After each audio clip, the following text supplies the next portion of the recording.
on this computer, and now we are doing it. Welcome, Art 117 people.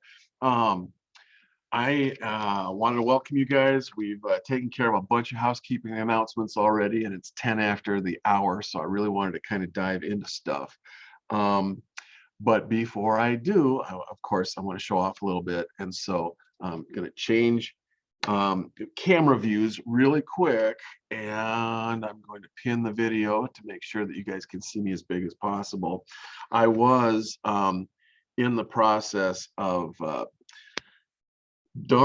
sewing up my mask here, and sometimes when you've got lots and lots of fibers that are kind of getting into each other's way, that gets to be a problem. But anyway, needle and thread. Here we go, needle and thread. I'm just kind of working this edge that was coming apart a little bit, and just kind of doing some basic whip stitches to just kind of darn it and pull my fibers together so that they can't unravel anymore, and that I can strengthen them enough. Sometimes, I mean, this seems a little tedious on the one hand, but if you're doing it, you know, listening to music or watching some videos or something, it's really not that bad. And like all things that we do with our hands, this has a certain you know, a rhythm to it, which is kind of nice. It kind of is calming, and I don't know, sort of is kind of like a meditation, so that it gives you something to concentrate and think about that isn't, you know, writing a report or researching something or doing math homework or something like this. There's actually something very nice to these arts and crafts things that allow you to kind of get into some alpha wave thinking with your brain and relax everything else that you're worried about, and kind of concentrate on just sewing up this silly little hole that happened in the mask here. And so I'm going to take this little project, put my pin in it. I put a pin in it, and I'm setting it over there for now so that we can come back to you guys. So coming back to you guys. Today I wanted to talk briefly, do a brief history of modernism, especially as designers kind of look at it. And the point of departure is chapter 1 in our book, just in case you do have a copy of our book and wanted to look back at chapter 1 again. It's chapter 1, you know, we looked at back in the fall, if you've taken this class for 3 quarters and as a sequence. And so it's an introduction to 3D design and a little bit of art history, kind of all, you know, mangled together in chapter 1. And so without any, you know, further ado, I'm just going to go ahead and do the screen share and take us right into my PowerPoint and talk a little bit about chair design. Our next project is going to be trying to design and build a cardboard chair. And so before we can actually build a cardboard chair, I just wanted to talk about chairs in general. And let's go up to this slide and do this. Okay, oops, that's not it. Let's see, how do I end this slideshow? End the slideshow. Just, can somebody tell me if you can actually see my slideshow on your screen? I can see it. Yay, fantastic. Me and technology, you know, we don't get along so well until things are working, and that's always really good. So this is a really good point of departure. And you know, it's interesting to talk about modernism when it comes to design, because it's a really nice kind of a break point and a re-entry point for the design of everything, but especially chairs and furniture as product to design, kind of in human civilization and in Western civilization. Now that sounds like a great big huge claim to make and a statement to make. So I just wanted to look at several really famous, the ones that kind of come up in art history classes, modern chair designers and their designs, and talk about what was going on in Western civilization, you know, during the 20th century with design.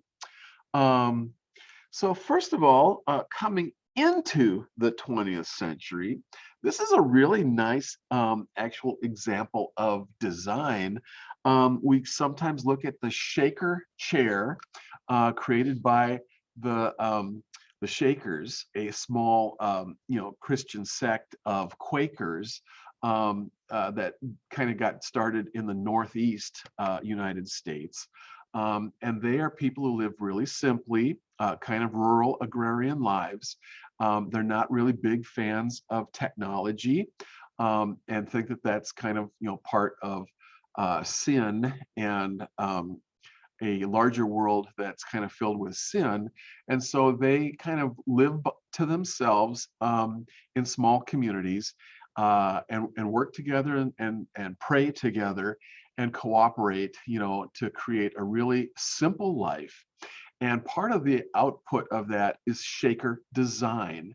And Shaker design uses traditional materials and traditional crafting to create traditional kinds of designs. And so cupboards, uh,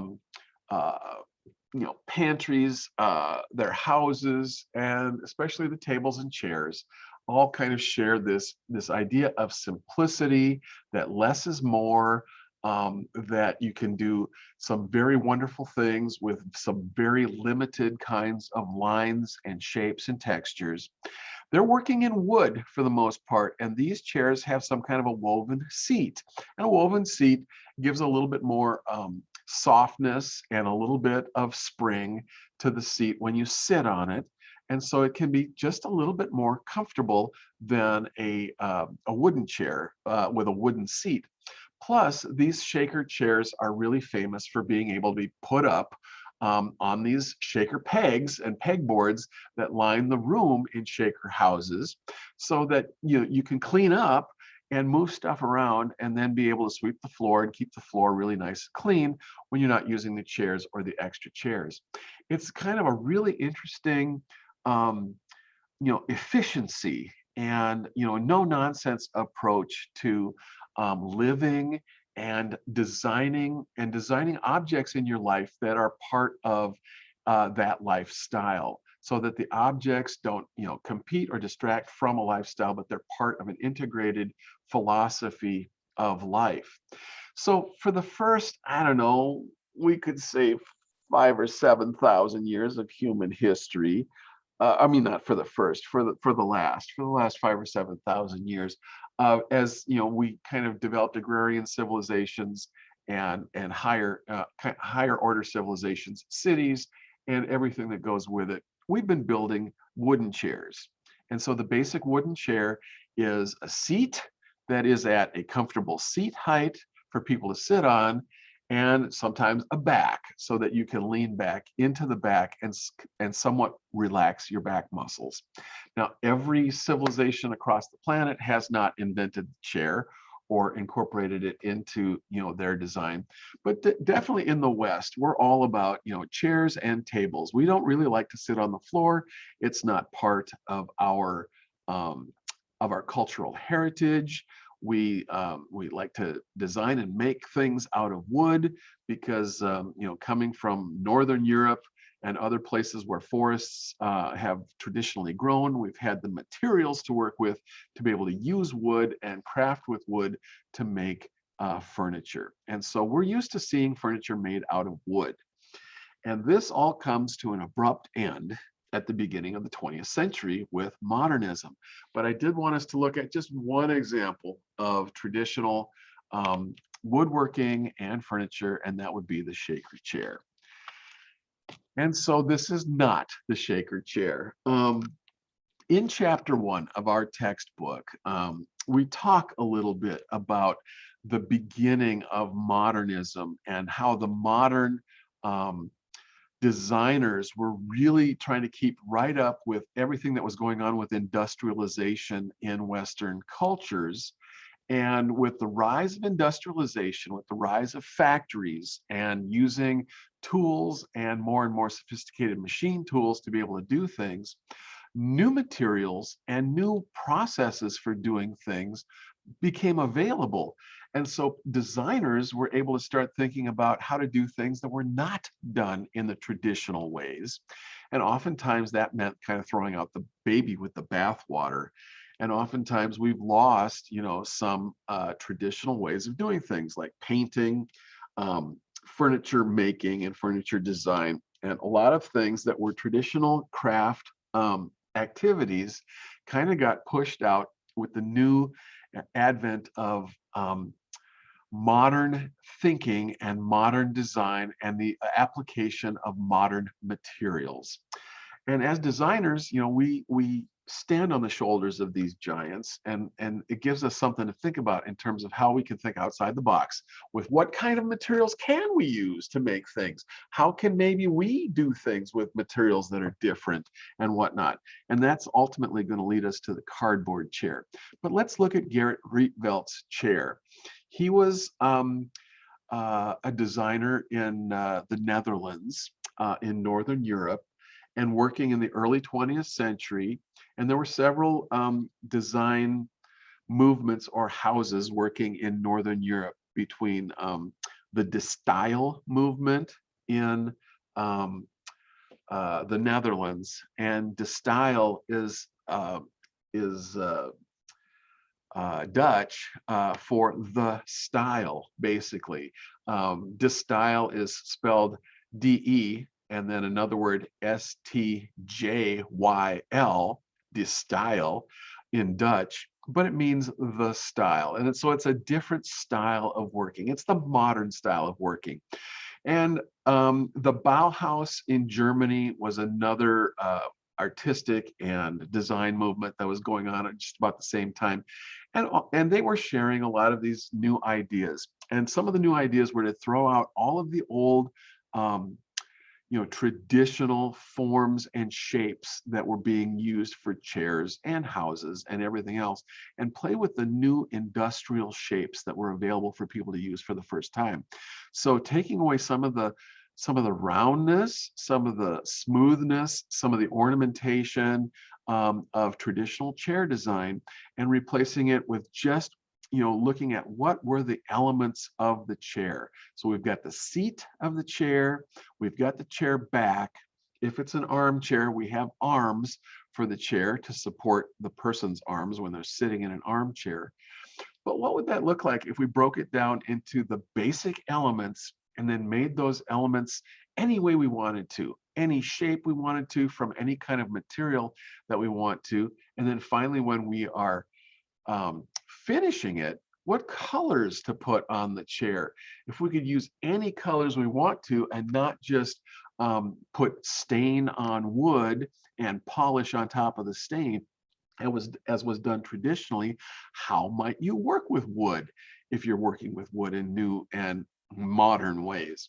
Well, there was paint, and there were chemical factories coming up with all kinds of different wonderful new modern pigments that could give us a wide range, in fact, an entire spectrum of paint colors to choose from. And so that gave designers, a whole huge range of new options for chair making.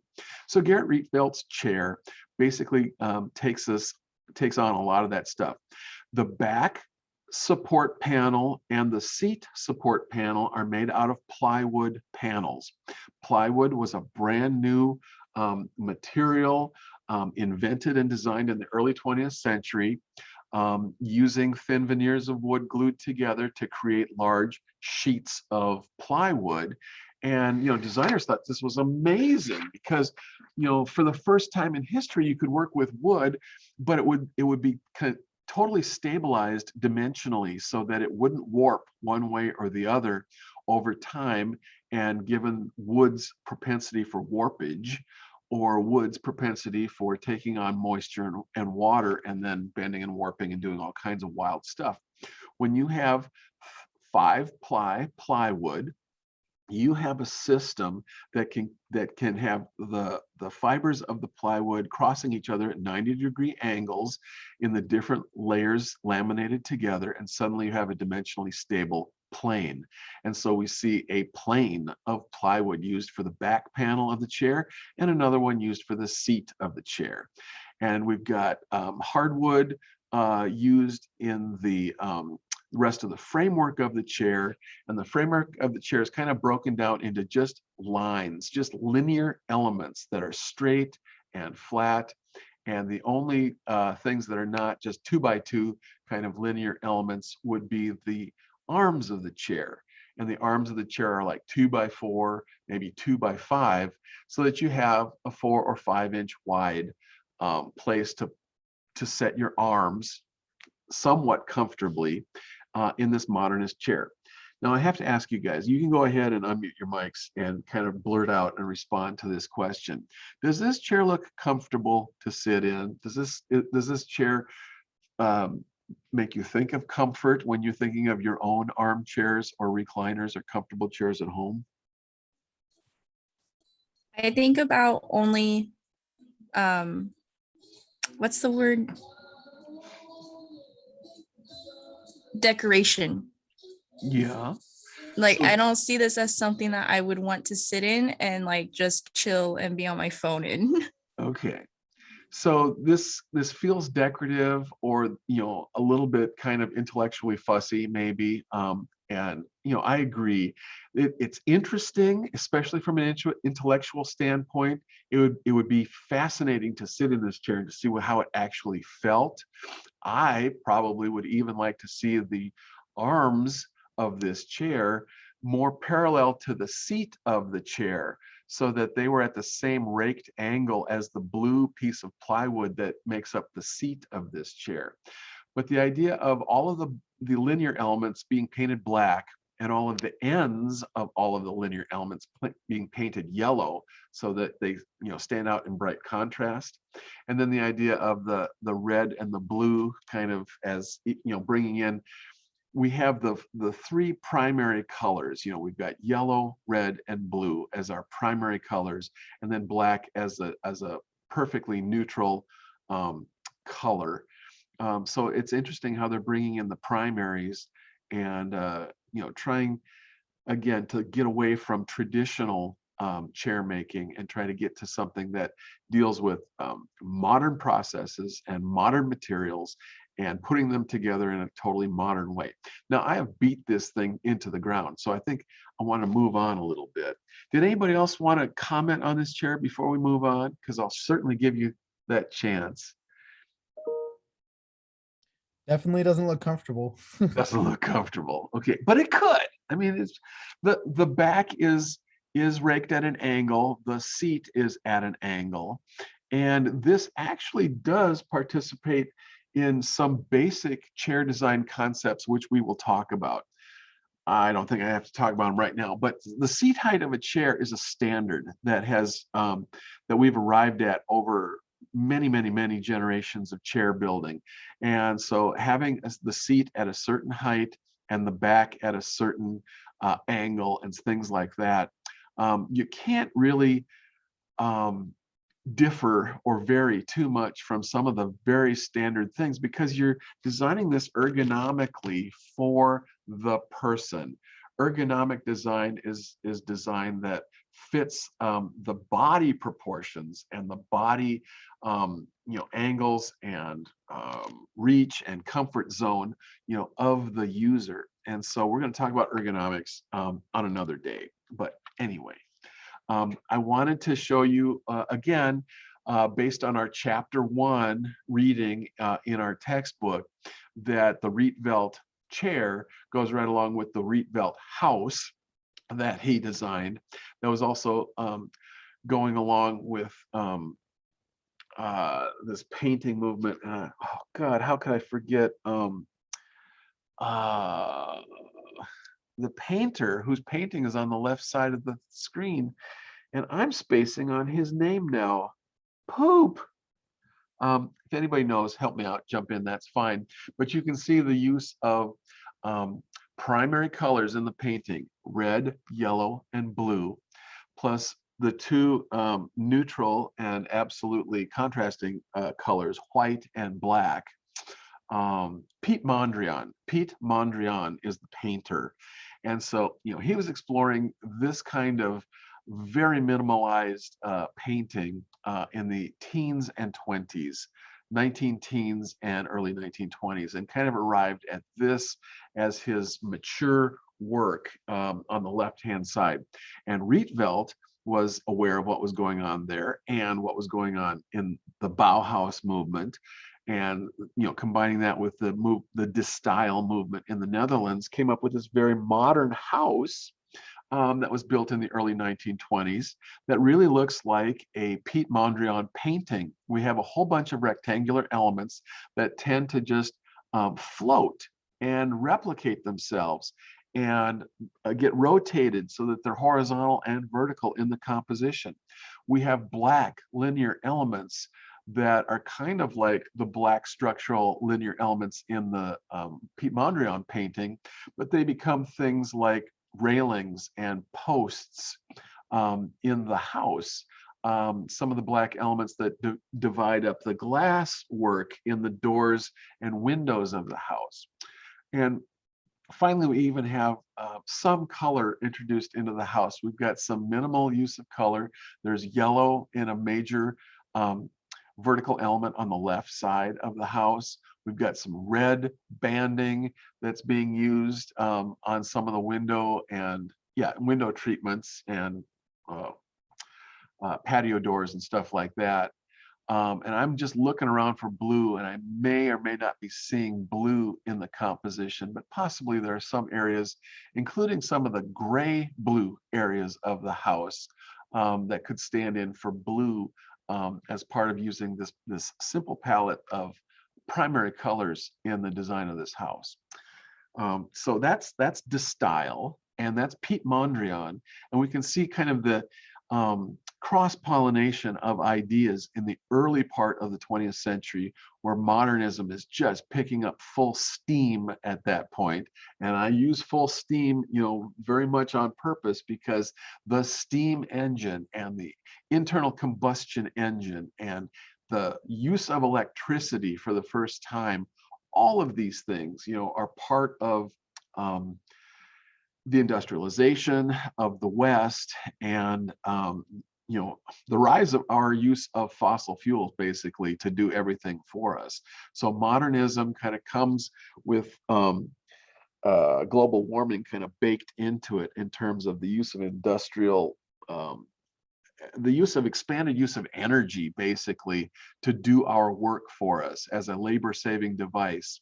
And so we kind of have to, appreciate that piece of it too, that there's a downside to being able to use all of this energy that was unleashed with modernism.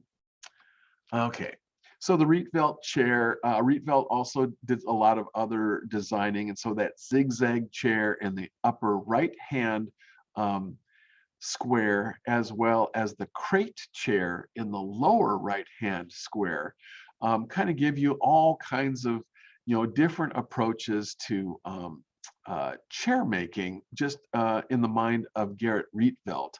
And you can see that he even doesn't just completely work with painted wood. He'll come back to wood that has it's been sanded, it's been stained, it's been varnished, and so you get this idea of the wood, the warmth of the wood showing through. There was a parallel movement at the same time in the early part of the 20th century called the arts and crafts movement. And they were trying to answer the idea of modernism with a return to natural materials, to traditional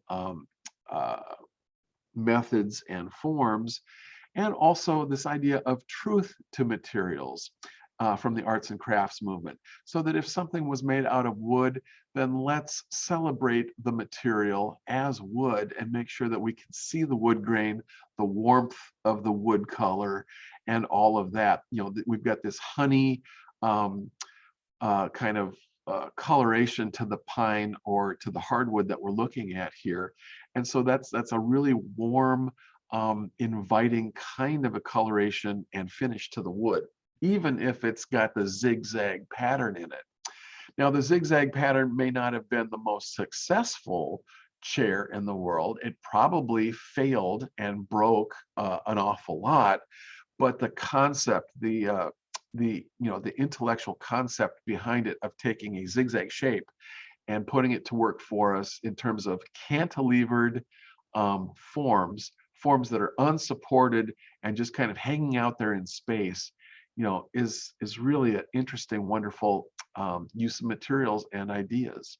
The crate chair is a little bit more of a traditional approach to a chair. We have 4 chair legs that are transferring all the weight of the chair and the person sitting in the chair all the way down to the floor. And so there's space underneath the chair. And so with the traditional approach of a 4-legged chair with a chair back and a chair seat and arms on this chair, it starts to come back a little bit more to a traditional chair design. But you can really see the simplicity of using planes and lines in the chair are still very much part of the de-style artistic and design movement. I'm going to switch from de-style now to Bauhaus. Bauhaus was happening in Germany in the teens and 20s and 30s.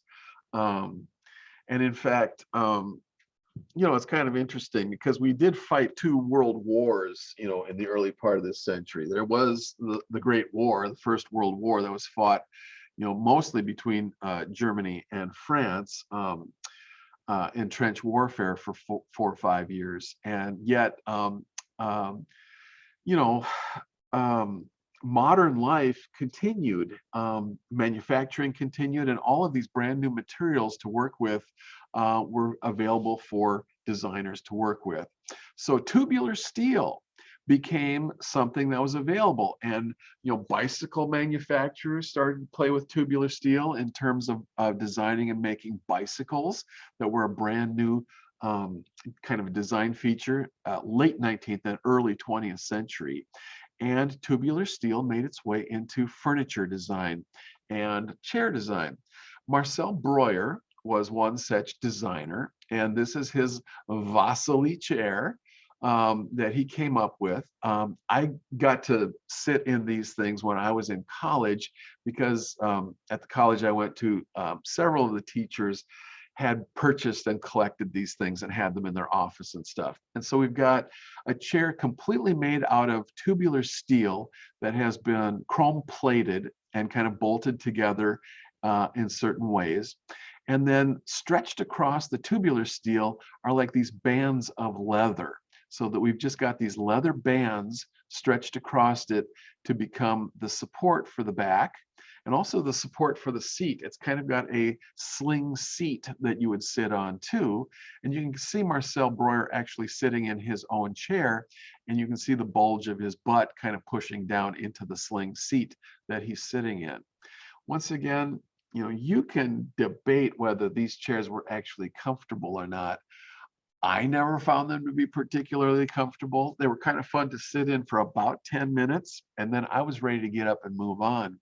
But as another art piece in a modern collection, in a modern house, this was a really interesting statement to make about furniture design and modernism and its role in furniture design.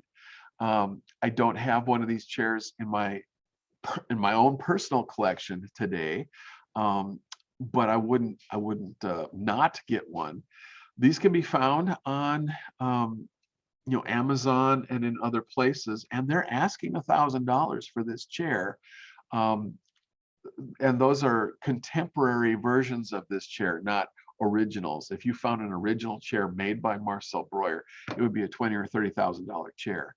But these are still available in the $500 to $1,000 range. So that is kind of an example of Bauhaus. Things that were also happening in mid-century modernism was the idea of taking rectangles and squares and applying them to building design. And as we move into the middle of the 20th century, we get the modern skyscraper. And the Seagram building over on the right-hand side is a wonderful example of the modern skyscraper. It was built in the late 1940s, early 1950s in New York City. And the architect is Ludwig Mies van der Rohe. who's a very much a German architect working in the United States and designing these skyscrapers. And so the modern skyscraper was kind of like a box where all the ornamentation was stripped off. We don't see any of the ornamentation that was part of Western civilization for 2,000 years since the Greek and Roman civilizations. And instead, we just have steel and glass clad rectangular structures. They maximize the rentable interior space for offices or apartment buildings. And they're all about using all of the rest of modern technology in terms of heating and cooling and plumbing and everything else to give every single dwelling and occupant of this thing all the modern conveniences. Elevators were invented so that you could get people up past a 5-story walk-up building, and so that made skyscrapers possible. You could then build buildings 20, 30, 40, 70 stories tall and create these incredible monolithic structures in the heart of downtowns of major metropolitan centers. The use of steel and glass in the buildings, including a steel I-beam structure for the architecture, replaced the idea of brick and mortar and non-steel reinforced building practices that we had been working with for 3,000 years. And it just totally transformed the idea of cities into very livable spaces for many people that could afford to do that and become part of the new economy and contribute to the new economy.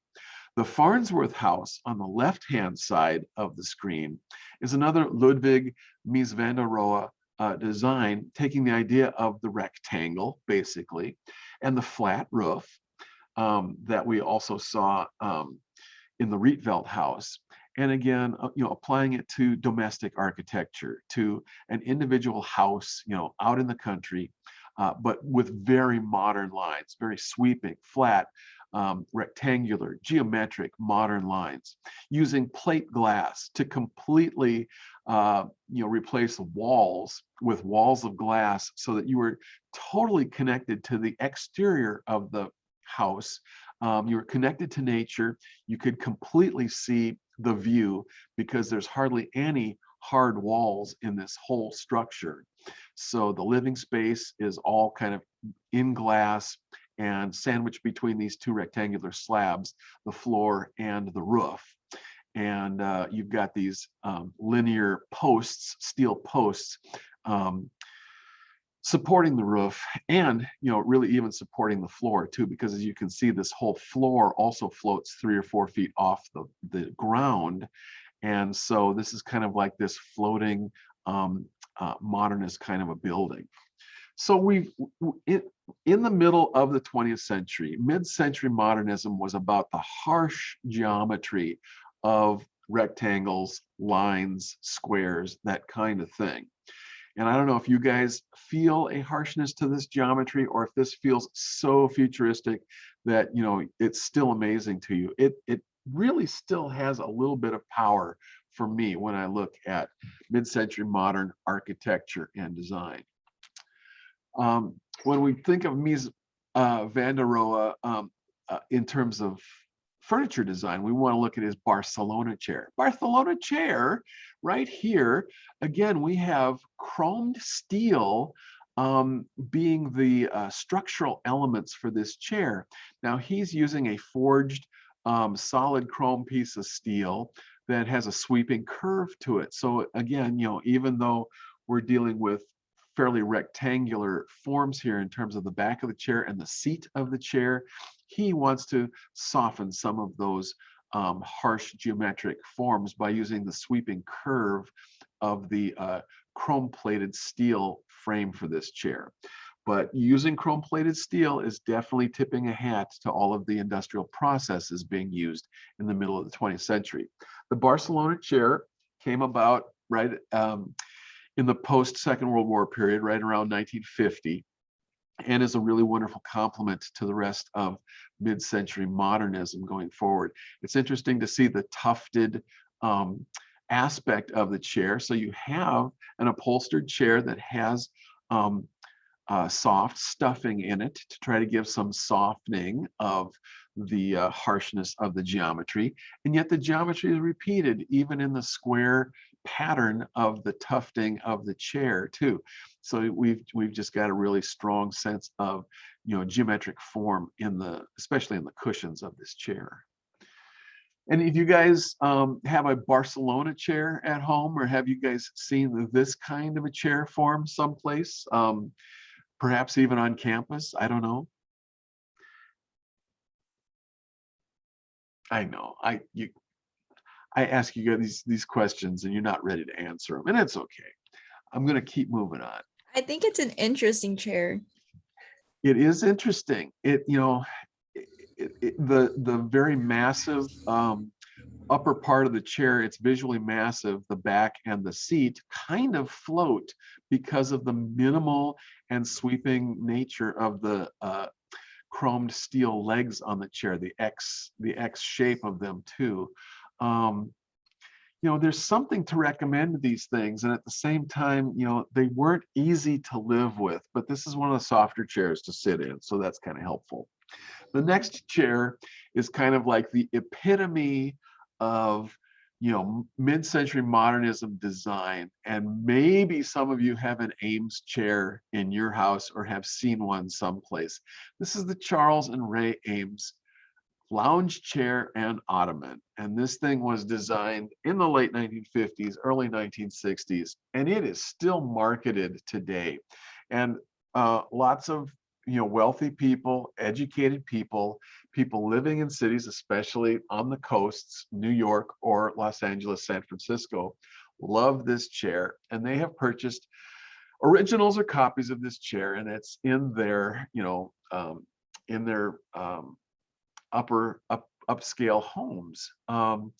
This chair uses the plywood that we saw, and this uses a plywood that has been steam formed so that we have sweeping bends in the plywood.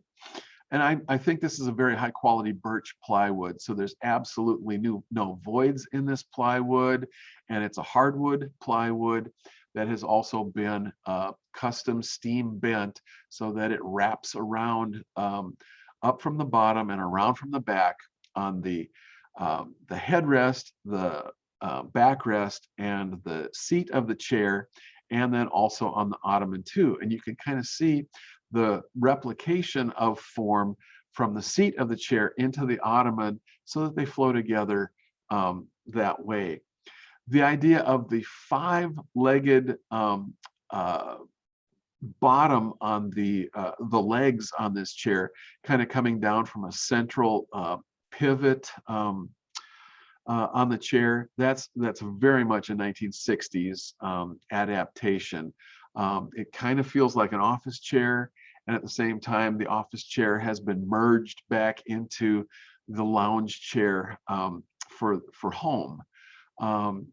And so it's super comfortable. It's leather upholstered, and you can see that it's tufted with buttons, tufting the upholstery and the cushion. And leather is now covering and cushioning the arms of the chair. So it's finally, you know, a lounge chair that you can sit in and actually feel very comfortable in, spend lots of time in watching television or listening to music, and ultimately fall asleep in at the end of the day.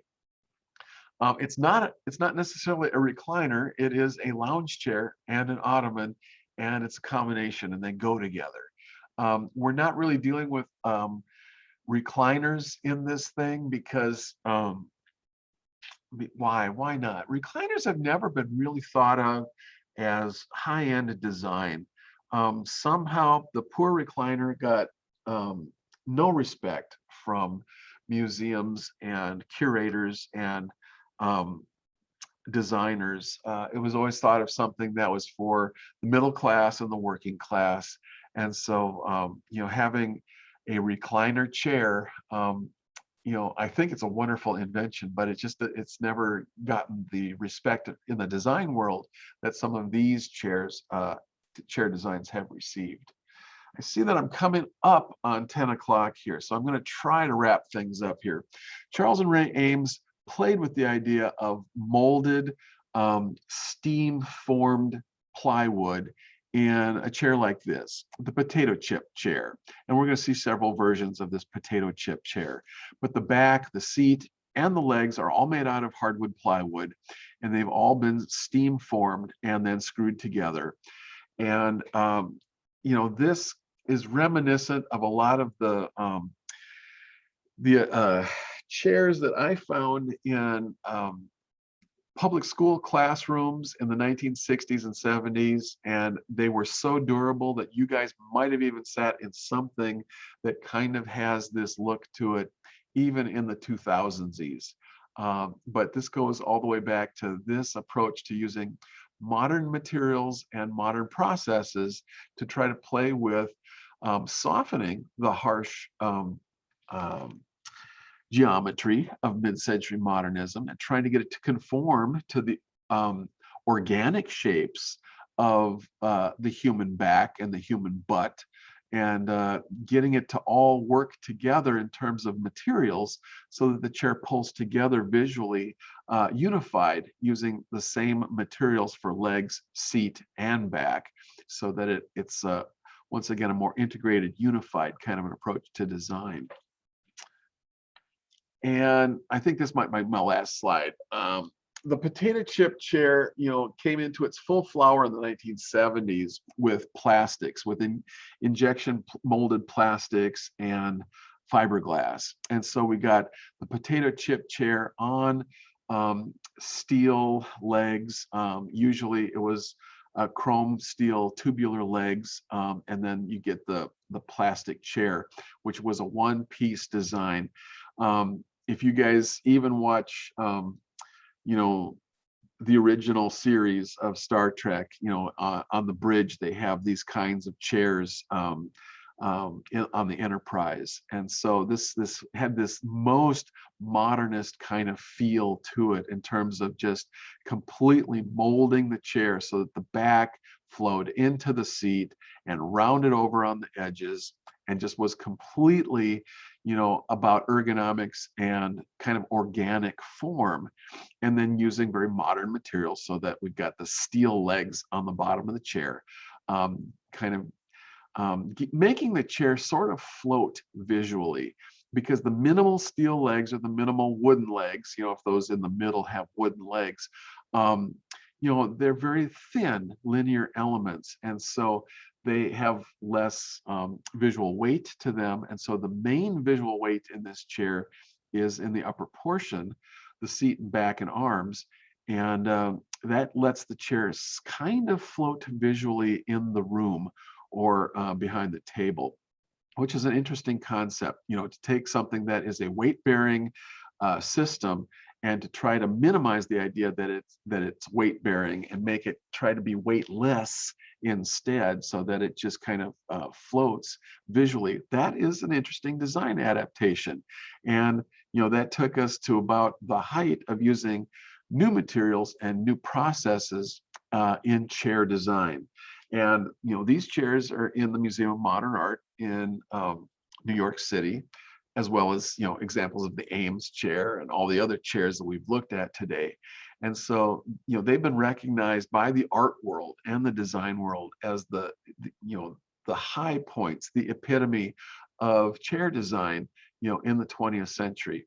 And so it gives us something to think about in terms of what is a chair about, how do we use materials when we're designing a chair, and how can we get away from traditional designs on the one hand, and then how do we come back to traditional designs when really the traditional design is the best way to think about supporting the human comfortably in a chair. And so we kind of have come full circle with design now, and we've got a plurality of design, in the postmodern age, going forward into the 21st century. There are many, many different approaches to chair and furniture design. Many of them incorporate ideas of modern materials and processes, and some of them really go back to embracing, traditional materials and traditional craft processes in chair manufacture too. And many people are very eclectic in the way that they design and decorate their homes. And so you can have very, minimal modernist furniture combined with very traditional furniture. And that kind of eclecticism, there's nothing wrong with that. You can buy chairs and sofas and furniture that are to your taste, and you get to just play with them the way that you want. I think that's my last slide. Yes, it is. So I'm going to come back to you guys now and try to wrap this up for today. That was a little bit of a dive into mid-century modernism and trying to look at how shapes can change and materials can change when using new shapes, new materials when they become available, and trying to apply them to the age-old idea of chair design, which is what we're going to do starting next week. So next week, I'd like to try to have an in-person class. If you guys can all wear masks and come on over to Eden Hall, I'm going to try to do a class that's in person here in Eden 7. We're supposed to meet in Eden 7, and so that's the room I'm up in currently right now with this teaching set up online, and I'm going to maintain this so that those of you who cannot attend because of underlying conditions or people who are at risk in your homes, you can continue to zoom in and watch this thing on Zoom or watch it on YouTube, when you can. But for those who can, please show up on Monday in class, and we will get together then. My son is calling me on the phone right now, so I'm gonna wrap this up for today. I'll see you guys on Monday at 9 o'clock here in Eden Hall. Have a good weekend. Bye-bye. Well,